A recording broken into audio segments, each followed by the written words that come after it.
When I stand up here, I feel as if I'm standing in short trousers of a small boy. Small boy looking around for somebody to save him. And yeah, that allows me to stop when I need to. I'm sorry I've lost my train of thought, I'll gather again.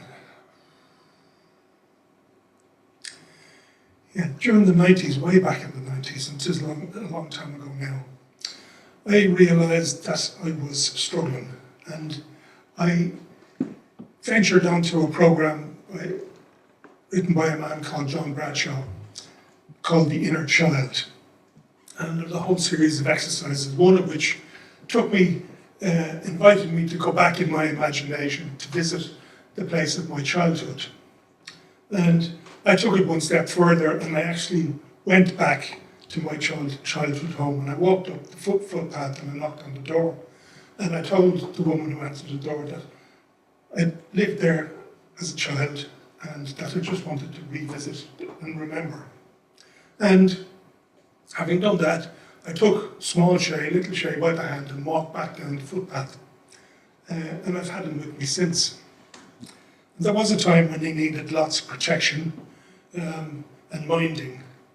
But nowadays, he provides something else. He provides the opportunity to feel things that I hadn't allowed myself to feel as an adult, as a man. So it allowed me to feel fear and joy and celebration and nervousness and apprehension. So most of the time, it's okay to be in short trousers. John Donne said, my best days are those when I quake in fear. I'm Seamus Franklin. I'm a father and a grandfather. And I've shared my life with Anne since 1972. When I struggle, I lean on a couple of things, one of which is a poem by Mary Oliver that starts, "You do not have to be good."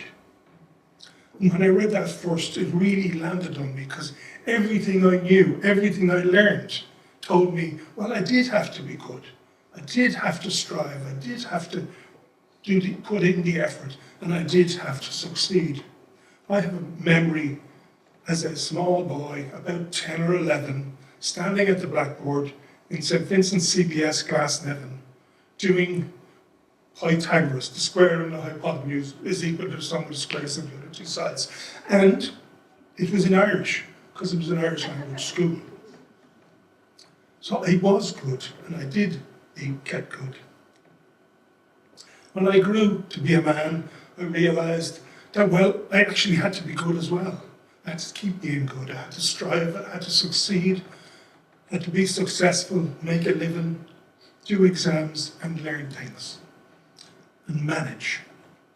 And I did that really well. Became a good salesman, a good communicator.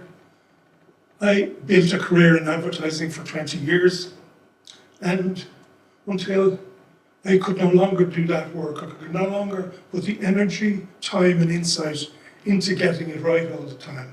And one of the things about earning a lot of money is that you have to earn every penny. And when I realised that, I also found out they realised it as well, that I had lost. I was burnt out. And I was laid off, and I was made redundant.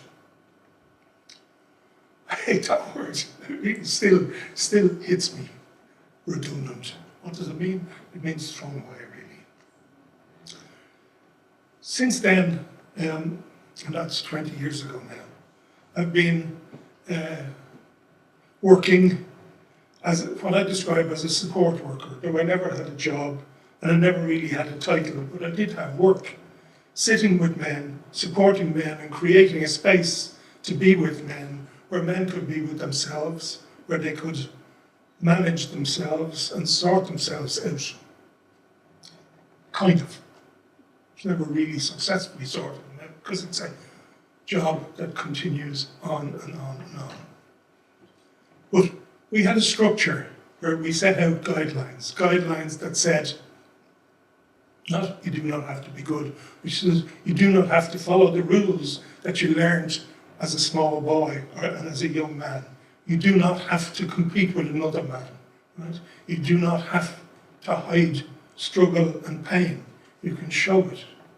You can be visible in terms of your struggle. And that changed things. That still changes things for me. I sit in the men's group at least twice a month and have done for 25 years.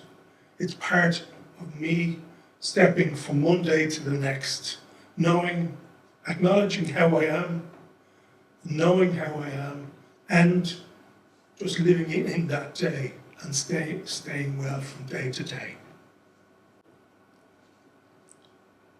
I've had many teachers in my life. And I've had them, when I look back, I realize I've had them from a very young age. My mother had a simple golden rule. I don't think I ever heard her say it, but it was about be considerate, be civilized, and be kind. And at my worst times, I remember that, to be kind to myself. In the house I grew up in, there were 6 women and 4 men. I was at the younger end of the boys, of the whole family. And household chores were shared out. I remember as a young boy, I have a brother who's a year younger than I, and I remember him on the other side of the bed and me on this side, running up and down, making the beds. I remember standing at the kitchen sink on a chair, washing the cutlery. Oh, I was yet not old enough to be trusted with the crockery, so I was just given the cutlery to do. And as time went on, more chores, and as the older ones aged out, we got the chores as they came down. The other part of living in that family was that my father used his power and entitlement to be violent. So I lived in that atmosphere for quite some time. And that changed me. As I grew to be a man, I began to think about how it was that I had become the man that I am. The things that influenced me, those things that I grew up with, that competitive thing, and it's still there among men, but to shed it takes a real concentrated effort. And it takes an effort to step in and be with men in a place where we can acknowledge each other as struggling, where we can recognize that struggle is approved of rather than dismissed, rather than talked over. The power I discovered of really good attention, of sitting in a room with 10 men and with 1 man speaking and 9 listening. 9 listening with regard. When I learned to look up and out through tears and discover that there was no shame in that it was accepted, and actually it was applauded and regarded. That step forward into being myself and being comfortable with myself was a huge change for me. And it's part of being able to stand up here and do that even though my mouth is dry.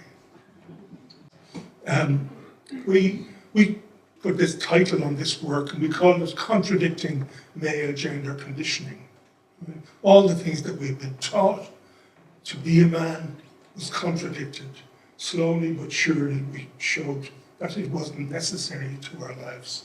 I discovered not so very long ago, there's a whole academic subject now called Transforming Masculinities. My title was about men and gender equality, but in fact, for men to learn about gender equality, the first thing they have to learn about is gender, and the fact that they are gendered, and that they live a gendered life, and to step into any notion of any other gender, even when there was then only one other gender, now there are so many, that we actually have to first of all acknowledge, before we can face into gender equality, we have to face into our own gender. Then we might face into gender equality. then we might face into gender justice. And one last thing. The questions that I bring into the men's group practically every week are two, and they're these. There's what lies heavy on your heart and what brings you joy. And for me, that's the basis for me moving forward. Thank you.